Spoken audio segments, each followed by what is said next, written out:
I'm going to give you all an update on the Denver housing market because there's some absolutely crazy things going on in Denver right now that are going to lead to home prices dropping over the next year. The first thing I want you all to look at is inventory. In the Denver Aurora Lakewood Metro, there's now 8,500 homes on the market for sale, which is double the long-term average for March. Meanwhile, the price cut rate on houses just went up to 37% of all listings with a price cut, also the highest level in the last decade. Quite simply, there's a massive sell-off going on in the Denver housing market right now that's really going to cause prices to drop over the next year. And you, as a home buyer, investor, or realtor in Denver, need to be aware of this, because this is a market that is way too expensive right now, everyone. The prices in Denver are absolutely wild. Like, you gotta pay $572,000 for a 4-bed, 3-bath, 2,200 square foot house in Lakewood. This is a suburb to the southwest of the city. Your monthly payment on this house would be $4,200 a month. And it's that lack of affordability that's causing the housing correction to start in Denver. The buyer demand is really, really low. Home sales in the Denver metro are close to the lowest level they've been over the last 10 years. And that low home sale level is now combining with a lot of sellers trying to sell at the top of the market. The new listings are way up, and that's resulting in just all this supply. And this is ultimately good news for you as a prospective buyer in Denver, because when you see the supply go up that much on the market, we now have 2 times as much inventory as normal.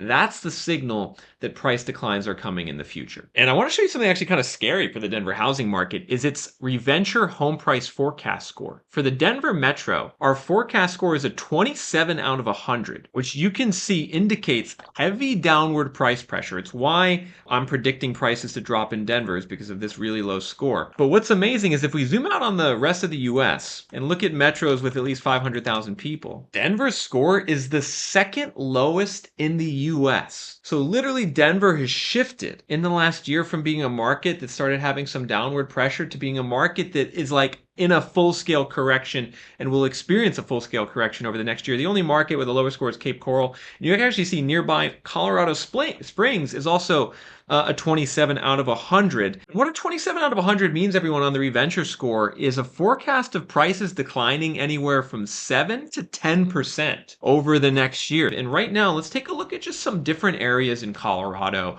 so you can guys get a market update kind of on the whole state. Because there's something really interesting happening here where like one side of the state in Colorado is doing one thing and then another side is doing something else. So here on Reventure app, we're actually going to look at county view and we're going to go to filters and we're going to isolate Colorado. So if you guys haven't used Reventure app yet or use these filtering tools that I'm about to show you, you should definitely do it. You can isolate any state and just look at the counties or metros in those states. So we're looking at the counties in Colorado by price cut rate. And you can see, the highest price cuts are in Denver down to Colorado Springs, kind of the center to the northern part of the state. But interestingly, in other parts of Colorado, like to the west, where a lot of the ski towns are, very low price cut rate. And then if you go all the way out to the east, there's very low price cut rate. In fact, 0% price cuts. It's not even showing up on the tooltip because it's 0%. And if we look at another metric called inventory surplus or deficit, which measures how high inventory is compared to long-term norms, you can see inventory is way up all across the center of the state. Like we're talking inventory is up 100% in Denver County, 94% in Adams County, 113% in Arapahoe County, 84% in El Paso County in Colorado Springs. It's up 77% in Boulder and Longmont. So just tons of supply all over the place here in Central. But then you go more to west, Pitkin County where Aspen is, inventory is down 18%. Gunnison County, inventory is down 17%. La Plata County, where Durango is, inventory is down 15%. So take a look at this inventory graph. In Durango, there's still only 239 homes for sale. Before the pandemic, it's 490.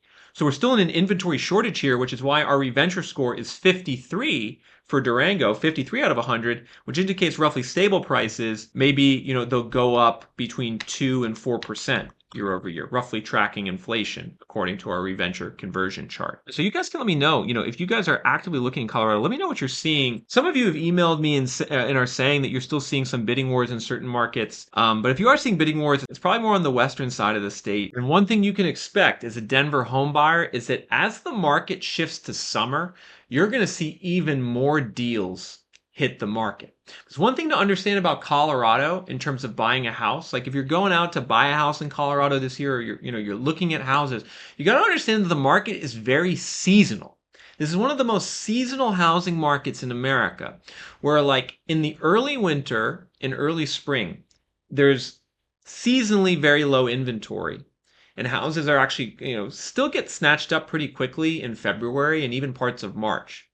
However, as you go longer into the spring, into the summer, the number of homes on the market just starts shooting up by even more and even more, and the price cuts go up by even more and even more. So the best time to buy in Denver seasonally is going to be probably August, September, October. I just want to show you guys what I'm talking about here. So I showed you how there's 8,500 homes on the market in March, which is by far a record for March. But if we shift here on RevenTrap into monthly view, you can see that the inventory undulates significantly by season. And you can see the inventory bottomed out in January at 6,500, but you can see that was very high for January. And now the inventory is going up, and if history is any indication, it's going to keep going up seasonally all the way until around September or October. So I wouldn't be surprised if by September, October, there's around 12,000 homes on the market in Denver. You can also see the price cut rate does something very similar. The price cut rate tends to shoot up and peak in the summer into the early fall. This is what happened last year. Price cuts peaked in July. The year before, they peaked in October. The year before that, they peaked in October. So we're going to see this 36% price cut rate probably go up to like 50% over the next 6 months if the current trends hold. The question is, like, is anyone in Denver actually going to step into the market and buy in this environment? Because on one hand, yes, it's good for buyers that there's more inventory, more supply, and prices are going to drop. But on the other hand, prices are just so expensive in the Denver metro area and the rest of Colorado that I don't know if we're actually going to see buyers jump at the chance to take maybe 5% off or 7% off or 10% off.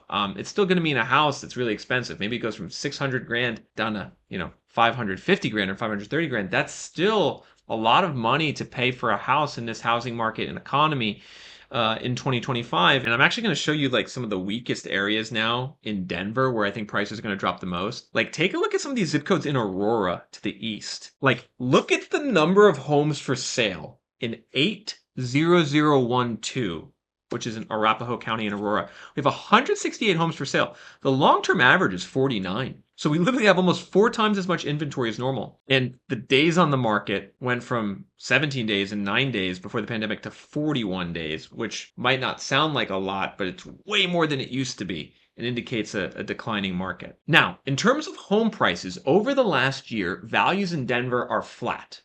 So the price growth in Denver is decelerated heavily to basically be flat.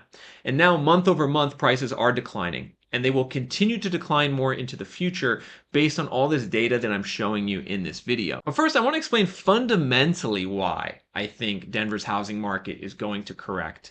And that's the fact that prices are way too high relative to rents. So this is a key thing to understand, is that if you're a first-time home buyer in Denver and you were to like rent a house and then go to buy a house, you're probably going to be paying almost 2 times as much in some cases to buy a similar house as it is to rent. You can see we have this metric here on RevenTrap called buy versus rent differential, and you can see the buy versus rent differential in Denver is 96%.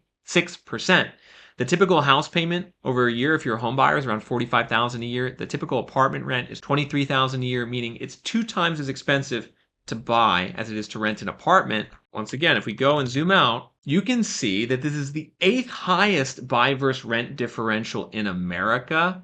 The only markets where it's more expensive to buy versus renting are in California, Seattle, Utah, and Portland, Oregon. And I'm just going to show you what this looks like in practical terms here on Zillow. Like if you're going to look for a rental in Denver, let's say 3-bed, 2-bath minimum, you're probably going to pay around $3,200 a month if you want a house that's close to downtown. However, to buy that same house, you would have to pay $875,000, which gets you a monthly payment of $6,600 a month. So literally more than 2 times more expensive to buy the same or a similar house. And as long as that's the case, why would we see an increase in home buyer demand? I mean, as a potential first-time buyer in Denver, you could literally say to yourself, I'm going to rent and save literally half of what I would pay to buy on an ongoing basis while I can watch the market correct. I can watch the inventory surge. I can watch the price cuts happen. I can watch values go down while saving money while renting. I mean, that seems kind of like a no-brainer. You guys can let me know what you think if you're a prospective home buyer in Denver or Colorado making this calculation on the cost to buy versus cost to rent. But that huge difference is one reason why, like fundamentally, this housing market just has to correct. The cost of buying has to come down closer to the cost of renting. Now, if you are someone who is thinking of buying in 2025 or over the next 12 months, I would suggest studying up now and start figuring out the areas where prices are going to go down the most and where they're already going down. Here we're actually looking at Colorado Springs, and you can actually immediately see the home value growth over the last year for free. You can see the last 12 months of appreciation under a free account, but then upgrade to see the home price forecast score for where prices are going to head the next year. The lower the score is, the more downward pressure there is. We're seeing a lot of 20s here in Colorado Springs. Remember, if you see 20s on the reventure score, that means prices could go down 7%, down to maybe 10% over the next year.